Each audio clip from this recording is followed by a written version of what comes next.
Well, ladies and gentlemen, it is another day here in the shop. You'll notice I'm wearing my work clothes rather than in the last video where we just put the wheels on the Foxbody. These sweet 19s. You will notice we're wearing some work clothes, and that's because we're gonna do some work. There's a few things I wanna get done, but ultimately, and this is kind of a stretch, I wanna drive this car down the road. And be a stretch it will. This 1988 Mustang hasn't gone down the road in many years.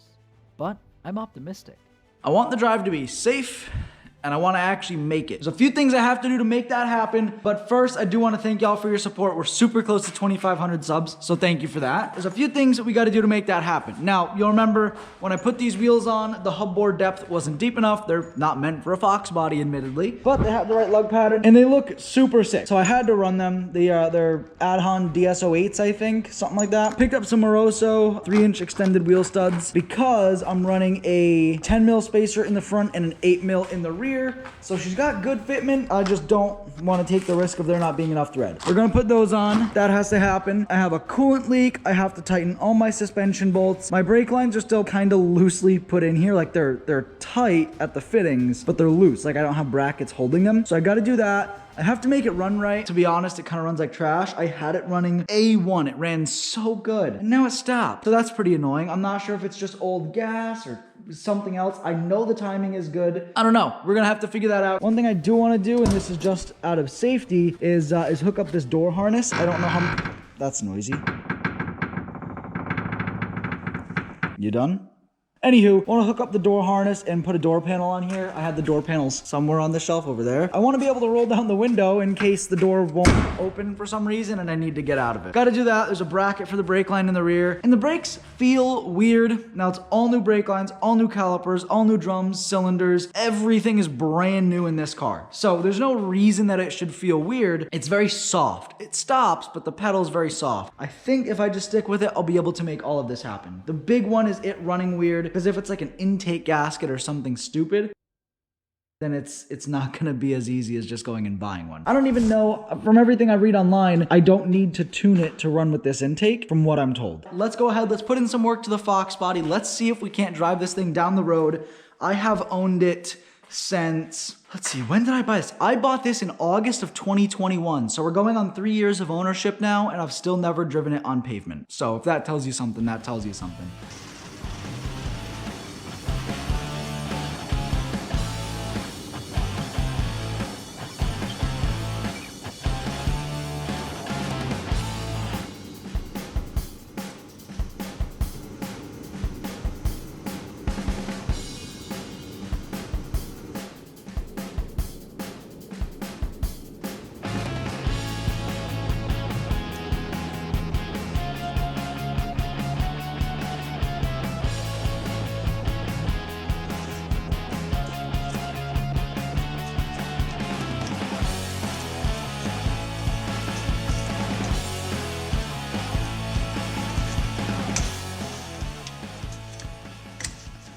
So I measured this, and it ends up being like a 28, 29, which I don't have for some reason. Don't know how I got it on the first time, but I was able to use pliers and get it off. But I'll have to go out and pick up the socket so I can torque that to spec.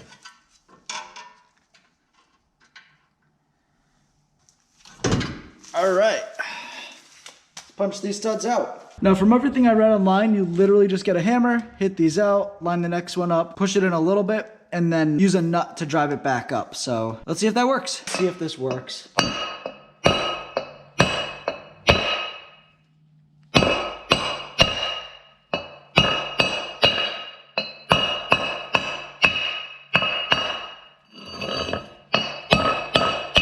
So these are the ones I bought, 3-inch Moroso wheel studs, and yeah, gonna give us actually probably exactly the amount of length I want. Let's open these up, before and after. That is much better. Let's see if this kind of lines up here with the rotor. Now, there's basically these little splines on the wheel studs. You line it up in the back of the rotor, kind of just push it in. You can usually feel it line up, and then you'll push it in to start just to get it going a little bit. And now essentially, we're gonna get a nut that's the same thread as this. Gonna tighten it all the way to the bottom. And then you can either use an impact or I'll use a ratchet. No, I won't. Let's go to Harbor Freight.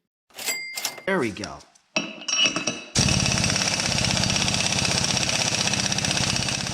Well, I'm sure you don't want to see me impacting these 10 studs in. Essentially, we're looking to tighten them until the back of the stud fits flush in the rotor. I did have some trouble with the passenger side, and it needed a hydraulic press, but that's not common.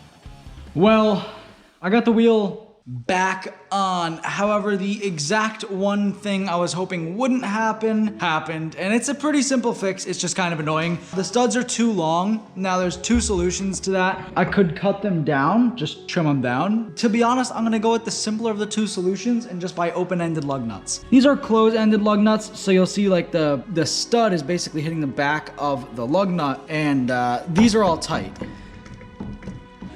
I'm waiting on 2 parts to get delivered from O'Reilly, so I gotta go pick that up in probably an hour or 2. I haven't checked the clock, but decided to go ahead and do a little work to the Mustang, ignore the beeping. But I plugged the harness in. He did cut it, the previous owner, but he cut it on the door side, so that is very cool. With parts on the way and the window now working, things were looking up. But it was only a matter of time before we found more problems. So ultimately the engine produces vacuum, pulls it through here into this manifold. This one, I guess I could do something with it if I wanted. This one, I don't know what it was supposed to go to. Again, something. This one goes to the canister, and this one goes to the booster. This one was wide open, not plugged into anything. So I lowered the car a little bit so the oil is, you know, not at a crazy angle. I'm gonna start it up. I don't think it'll be a huge difference, but I just wanna see if that was the running issue the whole time. Now I know it has bad gas in it, or old gas, but I'm just curious to see.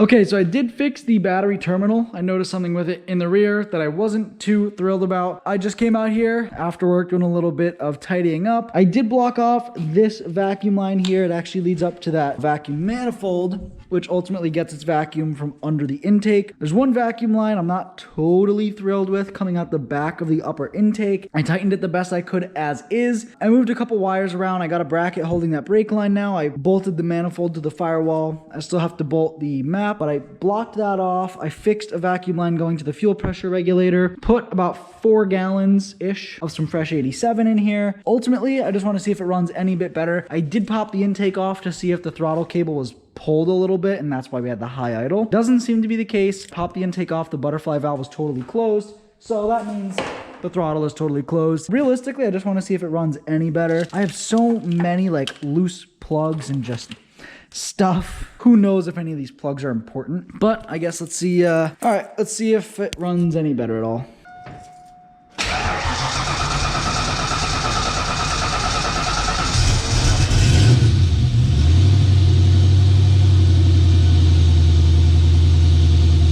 So, still have a vacuum leak somewhere.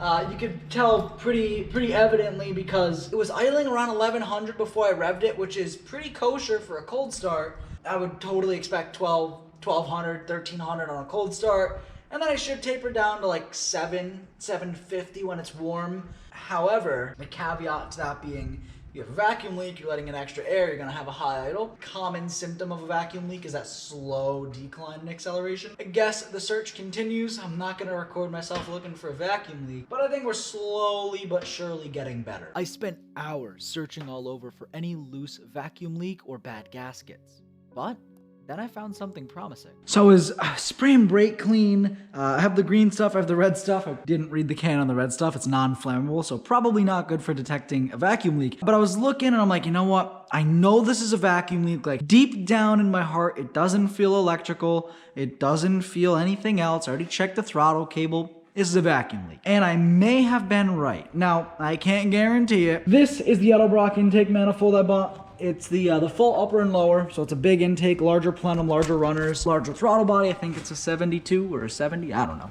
But And I'm not gonna be able to zoom in because I use a GoPro to film. You can kind of see in there, there's that open hole. Now, that open hole was blocked off. There was a vacuum, one of these little caps on there. And I didn't even think I'd be able to get to that without pulling the intake off. Thankfully I could. But you're probably thinking, Nick, that cap looks pretty solid. What do you mean? Was that causing your problems? Well, that little crack right there, I imagine that causes quite a bit of running issue on this car. So what I'm hoping I can do is head to an auto parts store, find some rubber vacuum caps, find one that's gonna fit, and then try to weasel it on there with some needle nose pliers. I really, and I feel like this shouldn't have to be explained, really don't wanna have to take that upper intake off. All right, so I put a new cap on there. It feels too easy, so I guess we're gonna start it and see what happens. I'm not horrifically confident. I really gotta put this door panel on. I'm not horrifically confident that this is gonna fix it.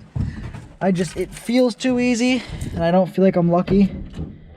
That's probably neutral.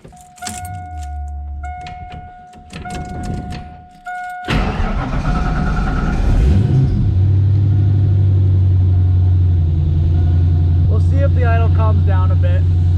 I don't expect it to be absolutely dime on. I imagine it'll need a little adjusting, but oh, it comes back down. It's still, again, it's cold, it's low on coolant, but the idle kind of stays where I expect it to. Now we're gonna see if that maintains. After a bit more diagnosing and adjusting, rebleeding the brakes, and tightening suspension bolts, I think we were ready enough to try and hit the road. I should also mention this car has never gone out of first gear, besides like just shifting it, you know, just standing there, it's never gone out of first gear. So this will be the first time this car has ever gone over 15 miles an hour in my possession, give or take. I guess we're just gonna kind of see what happens, huh? I won't be able to film it perfectly.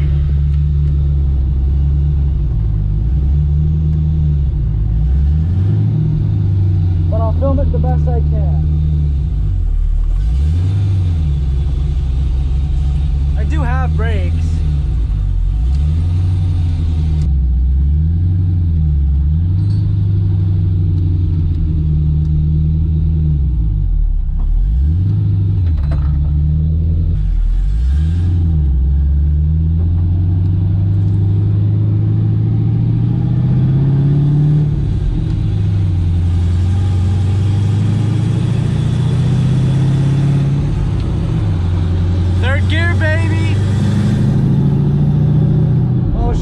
To eat, you can tell.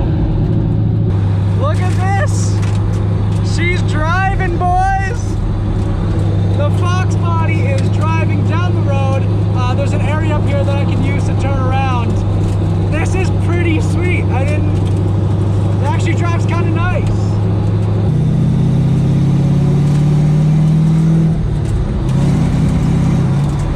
Oh, she's ready to go. Well, I actually made it back into the garage, and the first thing, of course, is looking for leaks. Now, I'm primarily watching the oil puddle there. I want to see if she's leaking, and she still is. So definitely, probably gonna have to pull the transmission back out, but I can't believe it actually drove down the road. In fourth gear, she kind of bogs a little bit. So even at like 1500 RPM, fourth gear at 40 miles an hour, it's kind of like, might need injectors, might need plug wires. I'm sure I probably broke something on that test drive as well. I didn't check my tire pressure, but I did torque the wheels-ish. Well, I very clearly have some working to do on the Foxbody. We have the, ironically, the rear diff is leaking, which I already knew of, but seems like driving it only increased that, which is whatever. I don't really mind that the diff is leaking. I'll fix it. That's easy enough. It's the yoke seal, like on the front yoke. Super simple. The oil leak, which appears to be the rear main, is what's really upsetting me. I can't be too upset because the car drives. The brakes definitely need work. Maybe I just have to adjust the drums. Not too sure, but I will get back to you on that. The pedal works, but it's really soft towards the top. So let me know if you know what that means. Do a little bit of digging there, but ultimately the car drives. It drove down the road. I have to measure the distance on my phone, but probably a mile or two. I'm gonna end this video here. I'm gonna be doing some work off camera, but I do want to thank you guys for supporting the channel. We got the Foxbody that I've owned for 2.5 years to finally go down the road. Almost 3 years, actually. Closer to 3 years than anything. So make sure you subscribe and hit that notification bell so you can see the first burnout in that car. I don't think the brakes are quite there yet to do it, but make sure you subscribe for that. Drop a like if you're stoked that the Foxbody finally goes down the road. But again, thank you for all the support, and I will see you in the next one.